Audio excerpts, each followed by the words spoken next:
Stunning new developments in the case of 3 Michigan children abandoned by their mother, police say, and left to fend for themselves for years. Look at this. We now got mom's mugshot. This is 34-year-old Kelli Bryant. She is the accused, waking up behind bars this morning, accused of 3 counts of first-degree child abuse, looking at life in prison if she is convicted. Officers found the children, siblings ages 15, 13, and 12, an older boy and 2 younger girls, when the landlord asked for a welfare check. Look at these pictures. So the landlord called attention to the police for the welfare check because Bryant stopped paying her rent in October. The defendant instructed the kids that they were not to answer the door or leave the house. All 3 children expressed fear about what their mother's response would be if they left the home.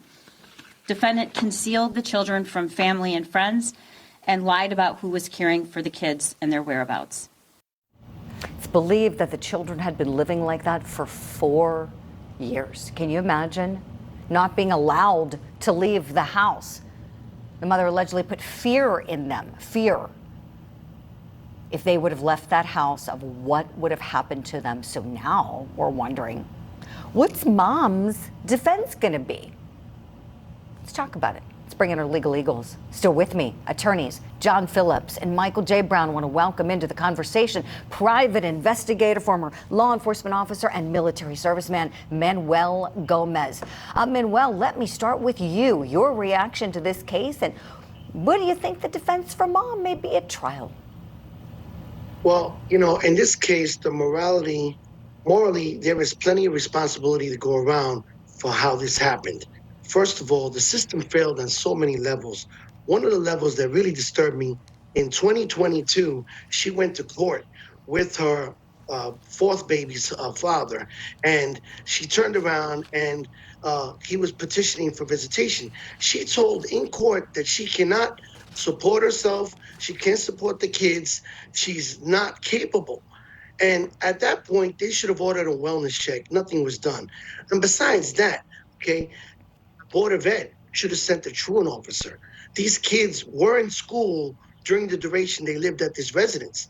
And the fact of the matter is, the Board of Ed dropped the ball. Nobody sent anybody. Now, the mother could say they would transfer to another school. But the fact of the matter is, you would have to transfer the educational records. Nothing was ever transferred. There's so many levels here. And I can't see an insanity defense on this case because she was paying the utilities, paying the rent. She knew exactly what she was doing. This woman was capable and culpable. Oh. There's no doubt that she's going to be found guilty. Boom. Drop the mic right there. Capable and culpable. That ought to be the prosecutor's theme, Manuel. Thank you for that. Michael J. Brown, let me go to you next, please. What defense might this lady possibly have? Obviously, the facts are very disturbing, Julie. The only thing that comes to mind is somebody like this with these set of facts. I certainly would want to get a psychiatrist, a psychologist involved. If there's any hint whatsoever of any type of mental disease, trauma, PTSD from maybe her upbringing or even her relationships, I don't know. But that's the initial thing that comes to my mind in terms of what I would want to explore. Really, that's the only thing that comes to mind. Sure. No, but appreciate that, because everybody's asking, well, what in the world are we going to see from this woman after we understand, based on what law enforcement has said, that this was an abandonment, but she still kept eyes on them, forcing them to stay there. That's really, I think, what's most stunning. It's just like, okay, so there was power and control exerted on these kids, according to police. John Phillips, I know you got a lot of thoughts. Please. And that's the sign of culpability and conscious decision to do this. One of the things said that she actually had Febreze delivered to the house with some garbage bags so that they could just, spray it to make it smell better. And that the little boy, like once or twice, wanted to go outside just to touch the grass. And as a father of a 13-year-old, a 10-year-old, and a 7-year-old, if 4 hours go by, I miss them. If 4 days go by because I'm out of town in trial, I'm on the phone. I can't be away from them. 4 years, there's a place in hell for that. Excuse my language. Yes, this is say it, John. This is awful. and just the squalor and knowing that it's not going to end with the criminal justice system, because these kids will be damaged for life. And kudos to the sheriff. I know they're raising money and clothes for these kids. If anybody out there has a clothing store, some teenage preteen clothes, like get in touch with the Oakland Sheriff's Office. Yes. It's awful. Yes, no, it really is. You hope people see this. I know hearts are breaking all around the country with this news. I mean, just topping the headlines everywhere you look. People are talking about. I've been getting so many calls and messages about this one. This is a bad case, and thank you for that, John. Let's turn now to another aspect of it, and that pertains to where the kids will live next. So at this very moment, they're in the care of relatives, and according to the sheriff, they didn't know what was even happening. Take a look.